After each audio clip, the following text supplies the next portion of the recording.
Rose Medallion China, a practical guide for beginners. If you're into all things unique and ancient or someone passionate about collecting prized possessions, you've come to the right place. The Rose Medallion China is one of the most popular export items from the 1850s, and we're here to help you identify it accurately. Introduction. Europeans fell in love with the intricate designs and delicate execution of art being portrayed within the confines of creamy porcelain dishes, especially the ones depicted by the Chinese rose medallion. Antique porcelain has never been out of fashion since then.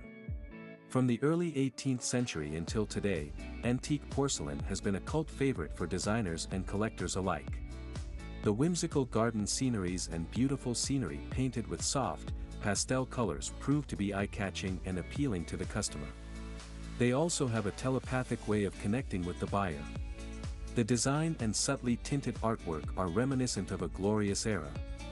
The Rose Medallion China, in particular, evokes feelings of intense nostalgia. This style of Chinese pottery had captivated all of Europe and America for more than 2 centuries. The Rose Medallion China is still a common finding among antique shops and even everyday households. It is proudly displayed in living spaces and avidly collected for all to admire. If you are new to the game of Chinese porcelain, then stick around to find out more about its history and evolution throughout the centuries. With such a dense and active online market, scams are likely to arise. We wouldn't want you to end up with a fake or dupe piece of fabricated porcelain. This blog post expands on essential key points and noteworthy tips and tricks to keep you updated and aware. If you come across a suspected piece of Rose Medallion China, you'll be sure to identify it after reading this comprehensive guide. A brief history of the Rose Medallion China. For centuries, Chinese porcelain export has been famous amongst collectors, treasure hunters, and interior designers. The Rose Medallion pattern of porcelain first emerged in the 1850s, and it was largely exported to Europe and America due to increased demand. The Europeans, in particular, were huge fans of the painting and intricate designs displayed on this piece of porcelain.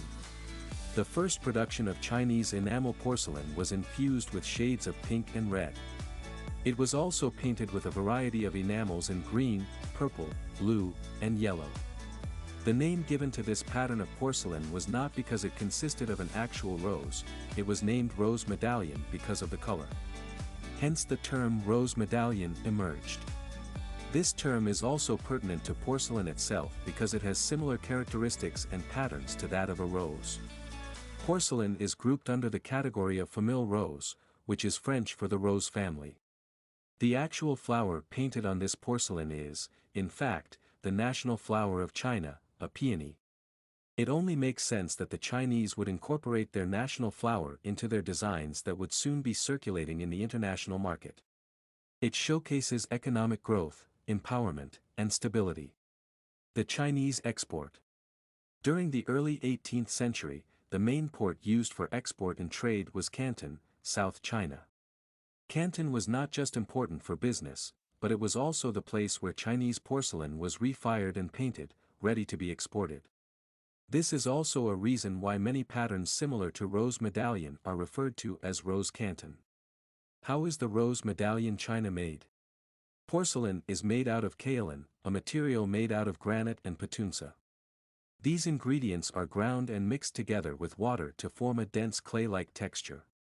This robust texture is responsible for imparting porcelain with its luster and durability. Highly skilled labor is needed to produce porcelain as it involves numerous steps that require precision and skill. The temperatures in the kilns need to be monitored as high temperatures are necessary to convert the clay into porcelain. The undecorated porcelain bodies are termed as biscuit form. The biscuit form is then glazed thoroughly before being painted with the intricate patterns derived from the rose family. Once the glazing and painting process is complete, it is time to refire the porcelain to seal everything within the structure. This technique is also called polychrome decoration. Colors such as cobalt blue were painted before undergoing the process of refiring. This technique is called underglaze decoration. Most rose patterns that were produced in the early 18th century were overglazed. Later, both techniques were often used in combination. How did the Chinese porcelain evolve? Before the Chinese rose medallion was popularized, China mainly traded silk and tea with the western borders. The export of Chinese porcelain started in the 15th century, and it was mainly made for the European population in silver and gilded pieces. By the early 16th century, Chinese potters started specifically targeting the demands of the West and, therefore, started producing porcelain with a typical blue and white design. This pattern remained unchanged till the 17th century. The Chinese porcelain industry started evolving during the late 18th century and came up with new, fresh designs, patterns, and styles more suited for the Western market. Among these new designs was the Rose Medallion. This particular pattern gained popularity and remains in demand to this day. Classification of the Chinese Rose Medallion. Types of patterns and designs. An array of different patterns and similar designs are grouped under the term famille rose, also known as the rose family, but all these patterns have notable differences. Let's look at some of these differences in detail. It is essential to note that all these designs feature the color pink expansively. Rose Medallion. This pattern was the most popular export pattern. It consists of a central medallion, usually a bird or peony, encircling 4 or more panels of flowers, birds, or people. The panels are referred to as reserves and are often demarcated by intricate margins laced with green or pink florals. The spaces between the reserves are filled with butterflies, bats, and florals. This pattern rose to fame in America, so much so that Ulysses S. Grant and his wife ordered them in a large quantity, and President James Buchanan even had his initials placed as the central medallion. Rose Medallion reached its peak in the 19th century, but it remains popular to date. Although the pattern has somewhat changed over the years, some scholars would even say that it has rather devolved as the patterns that were once so intricate and complex have become more simple and plain. Rose Mandarin. This pattern does not consist of a central medallion but rather depicts familial and courtly scenes pursuing everyday activities. The border of the panels is decorated with flora and foliage. This type of pattern is the earliest design of the 18th century. Rose Canton. This pattern is the third most popular one, and it depicts only flora and fauna. There is no fixed pattern for this sort of design as it is seen in panels and also in a freeform arrangement. However, there are subcategories to this pattern which are discussed below. The bouquet of flowers. This pattern has a bouquet of flowers neatly tied with a ribbon or decorated with bows as the central medallion, and this design is dated back to the second half of the 19th century. The garden. This pattern features landscapes with flowers, birds, butterflies, and other foliage. The sacred bird and flowers. This pattern features long-tailed birds, insects, flora, and fauna arranged in either small groups or a random pattern. This also dates back to the second half of the 19th century. Millie butterflies. As the name suggests, it consists of butterflies in prominent colors or black or yellow. It has a central panel of butterflies and flowers decorated by a border of more butterflies.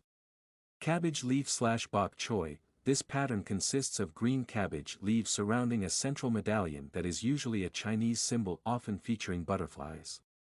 This design made its debut in the third quarter of the 19th century. Dating a piece. As the saying goes, practice makes a man perfect, hence, the more you handle Chinese porcelain, the more you'll become aware and notified of the details and intricacies. This will help you in the process of dating a piece accurately.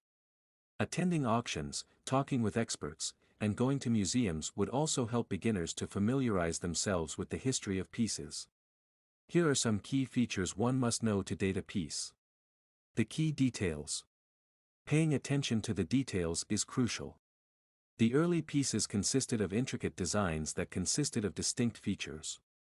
For example, the bird's feathers were more defined, the hair strands were outlined with gold, and the expressions were more discernible. The pieces that came out later lacked details and became less defined. With new printing techniques introduced in the 20th century, fewer pieces were hand-painted, and most of them were either stamped or painted on by special tools and utensils. The printed pieces are referred to as designer pieces. The colors. Another crucial feature is the intensity of the colors. The older pieces have dull colors while the newer pieces are brightly colored generally, but one color, in particular, has evolved over time, i.e. the orange color. The orange color used nowadays is more acidic and vivid than the soft, rustic color used in antique pieces. The original Famille Rose pieces contain subtle variations in shades of colors, while the newer ones are mostly one-dimensional. The gilded borders are subjected to the most wear and tear in antique pieces, so if the borders look fresh and newly painted, then you can suspect them to be recent archives. The weight. In the early 1800s, porcelain had a sturdy weight to it as compared to the lightweight porcelain produced nowadays. Antique porcelain also has more pitting than its later counterparts. Marks. Chinese porcelain before 1891 was largely unmarked. After 1890, the United States introduced a tariff act in which all import items had to be marked with the country of origin. Therefore, pieces produced after this act were marked in red at the bottom of the article, with the word China engraved on them in capital letters. After 1919, all pieces that were intended for the U.S. market were required to be marked with the words Made in China. Some pieces were also marked with a Chinese symbol or a dynasty mark, but don't let that fool you, as those pieces also date back to no later than the 1950s. Some marks were also filed off to pass them off as antique pieces. Not only that, but the samples that were not intended to be sold in the American market were robbed of their marking, even in the 20th century. Hence, it is essential to understand that marks are not the only thing confirming the dating of a piece. In the 1960s, the porcelain trade in Hong Kong was popularized, and the demand was so high that undecorated porcelain had to be imported from Japan and painted in Hong Kong. Such pieces were marked with ACF or YT at the bottom. Another production line began in the 1950s in Macau. These pieces were usually manufactured elsewhere but painted in Macau. They bore a Made in Macau mark at the bottom. They were rather inexpensive and also differed from the traditional Chinese designs, with the borders painted in a Middle Eastern design. Symbols in Chinese porcelain. Chinese porcelain enthusiasts dedicate a lot of time to deciphering the symbols used in the Famille Rose. For example, peonies represent beauty and richness, whereas butterflies represent social happiness and love. Some other symbols and their meanings are listed below. Crickets, considered as a good luck charm and symbolizes longevity. Magpies, symbolizes the good omen of fortune. Dragons, represent strength and health. Value. The oldest pieces that are more detailed and finely crafted can be worth tens of thousands of dollars compared to the newer counterparts, but that does not mean that the mid or early 20th century pieces don't hold value. The smaller pieces, such as teacups or saucers from the early 20th century, are deemed vintage, and beginner collectors can easily get their hands on these for as little as $100 in online auctions. How to spot an antique. Look for coloring that has different hues and shades to it. Also ensure that the colors are luminous, not harsh. Pay attention to the details and intricacy.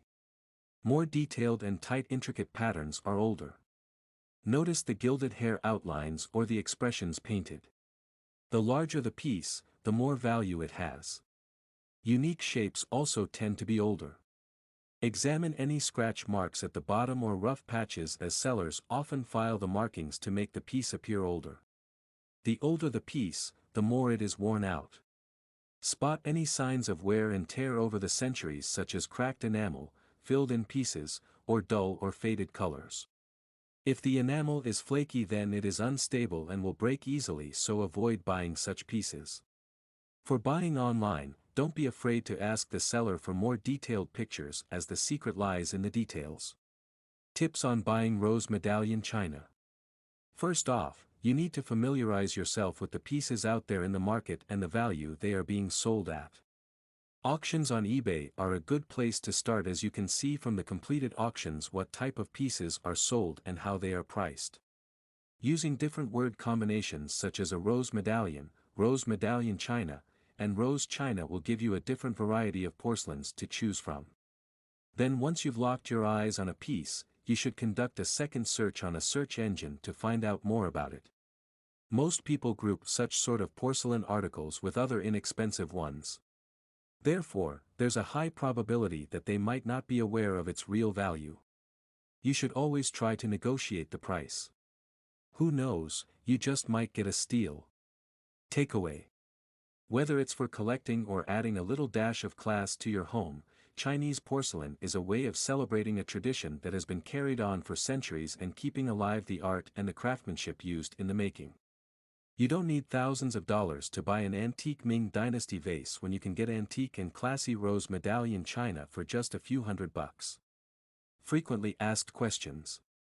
Are my old China dishes worth anything? Blue and white China dishes can be of value to some collectors. Other pieces' value depends on the floral patterns, designs, and styles. If they are in good condition, they can be sold off as modern vintage for a handsome amount as well. Is Rose Medallion still being made? Yes, Rose Medallion is still being made, but the newer ones hold no significant value to collectors. Can I eat off my Rose Medallion China? To preserve the integrity of your antique China porcelain, it is advised not to use it as a regular household item.